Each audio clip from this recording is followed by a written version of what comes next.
Just after President Trump's sweeping tariff announcement last month, you might remember Senator Chris Murphy of Connecticut warned that anyone who had advanced knowledge of Trump's plan to upend the global economic order could stand to benefit financially. The bottom line is that the chaotic nature of this tariff policy, with Trump's position changing every single hour, gives ample opportunity for any individual who has early access to information about the White House's change in position to make boatloads of money, either by investing at the right time or pulling their money out of the market at the right time. Those comments come as new mandated government financial disclosure forms show Attorney General Pam Bondi sold between $1 and $5 million worth of Trump media shares on April 2nd, the very same day President Trump announced those tariffs. NBC News reached out to the Justice Department with questions on Bondi's stock trades. They declined to comment. Let's bring in one of the writers who broke this story on Bondi's sales, money and politics reporter for ProPublica, Robert Federecci. Robert, we should know Bondi said she'd sell this stock within 90 days of becoming AG, so her deadline would have been May 4th. So this sale falls within that window, but it's the timing on this exact day that's raising questions. Could it just be coincidental that this sale came just before President Trump's tariff announcement that tanked the markets?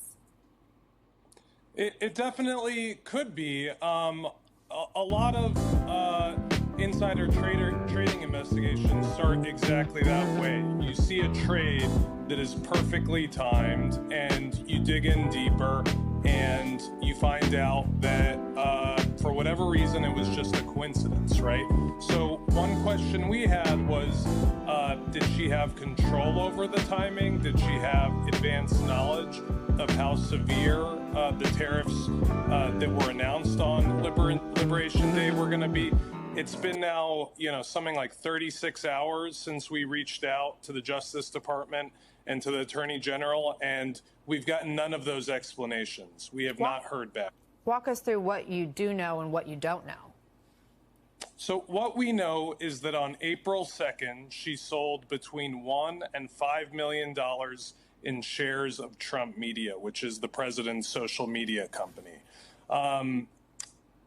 Also, that's exact same day after the stock market closed, the president from the White House had a press conference where he announced his Liberation Day tariffs. The market was reeling afterwards. Trump Media fell 13% in the days that followed. And by selling on April 2nd, the Attorney General avoided those losses on what was a massive stock sale. So do we know what kind of losses she might have avoided? Up to 13% of that $1 to $5 million. So we're not talking about a small amount of money here. You report it's unclear whether the Attorney General had any knowledge of this tariff announcement coming, but would an AG typically be involved in tariff discussions?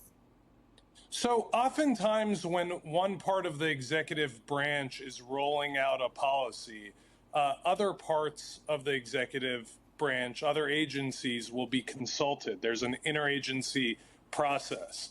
And also, just like any other workplace, there's all sorts of informal conversations. So that is one of the questions we posed to the Attorney General.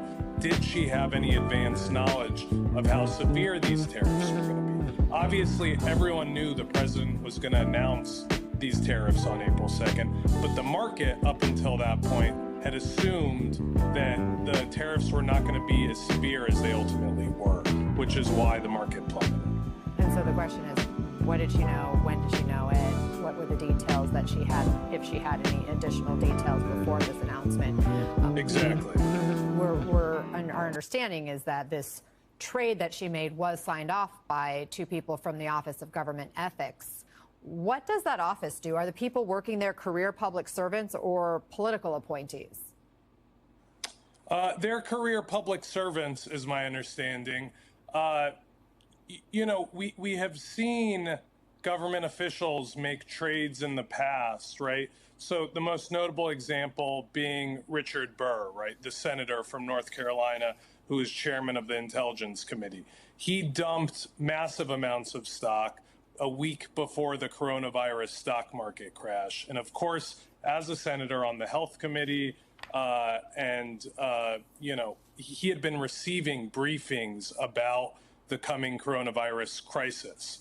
And so what happens under normal circumstances when there is a suspiciously timed trade like this is there will oftentimes be an investigation by the SEC or the DOJ afterwards to figure out exactly what the person knew when they made that trade. I don't know if we're going to see that here. All right, we'll stay tuned. Robert Federecci, thank you for joining. 3 days ago, Pam Bondi was on Fox News making an outrageous claim about Trump's success stopping fentanyl deaths. Since Donald Trump has been in office, DEA has seized over 21 million fentanyl pills. That's 21 million lives saved, in my opinion. 21 million people. 21 million people. Just for context, 70,000 people die from fentanyl in an entire year. But we're supposed to believe that in 3 months, Trump prevented 21 million fentanyl deaths. To be fair to Bondi, she must have realized these numbers were way off because 2 days later, she corrected herself. Since he's been in office, DEA has taken 22.2 million fentanyl pills off the streets. This is 119 million lives Donald Trump has saved since January. Pretty remarkable. Oh my God! 119 million? He saved 100 more million lives in 2 days?